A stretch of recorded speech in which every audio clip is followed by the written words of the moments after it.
Hi guys, it's Miss Shienne. Today I'm going to be reading you the Sneetches by Dr. Seuss.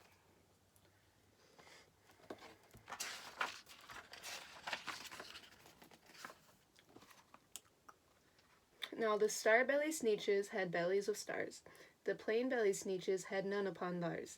Those stars weren't so big, they were really so small, you might think such a thing wouldn't matter at all. But because they had stars, all the star-belly Sneetches would brag. We're the best kind of Sneetch on the beaches. With their snoots in the air, they would sniff and they'd snort. We'll have nothing to do with the plain-belly sort. And whenever they met some, when they were out walking, they'd hike right on past them without even talking. When the star-belly children went out to play ball, could a plain belly get in the game? Not at all. You only could play if your bellies had stars, and the plain-belly children had none upon theirs.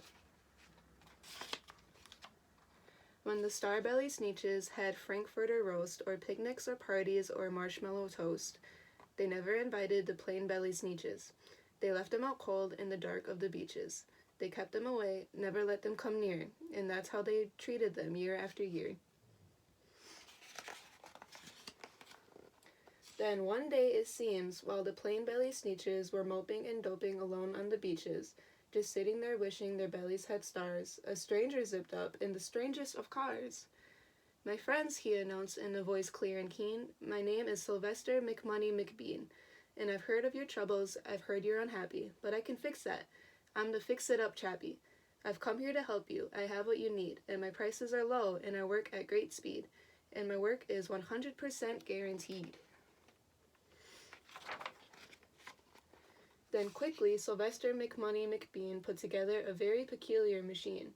And he said, "You want stars like a star-belly Sneetch? My friends, you could have them for $3 each. Just pay me your money and hop right aboard." So they clambered inside, and the big machine roared. And it clonked, and it bonked, and it jerked, and it burked. And it bopped them about, but the thing really worked. When the plain-belly Sneetches popped out, they had stars. They actually did. They had stars upon theirs. Then they yelled at the ones who had stars at the start. "We're exactly like you. You can't tell us apart. We're all just the same now, you snooty old smarties, and now we can go to your Frankfurter parties." "Good grief," groaned the ones who had stars at the first. "We're still the best Sneetches, and they are the worst. But now how in the world will we know," they all frowned, "if which kind is what, or the other way around?"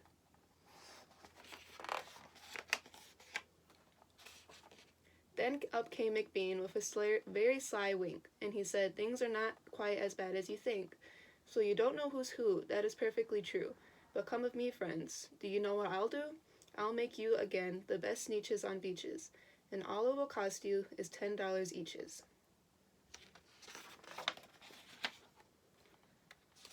"Belly stars are no longer in style," said McBean. "What you need is a trip through my star-off machine. This wondrous contraption will take off your stars, so you won't look like Sneetches who have them on Mars." And that handy machine, working very precisely, removed all the stars from their tummies quite nicely. Then, with snoots in the air, they paraded about, and they opened their beaks and they let out a shout.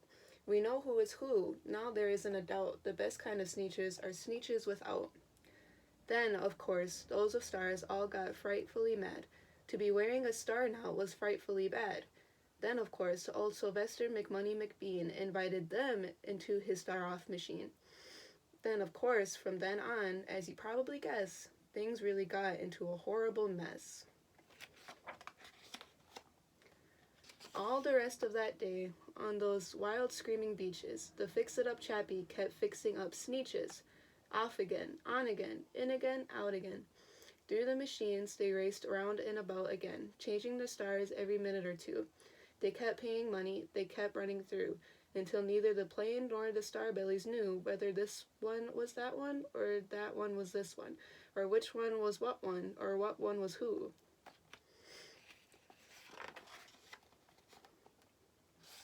Then, when every last cent of their money was spent, the fix-it-up chappie packed up and he went. And he laughed as he drove in his car up the beach. "They will never learn. No, you can't teach a Sneetch."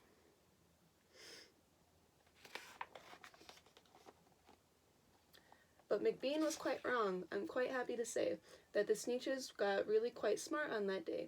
That they decided that Sneetches are Sneetches, and no kind of Sneetch is the best on the beaches. That day, all the Sneetches forgot about stars, and whether they had one or not, upon Mars.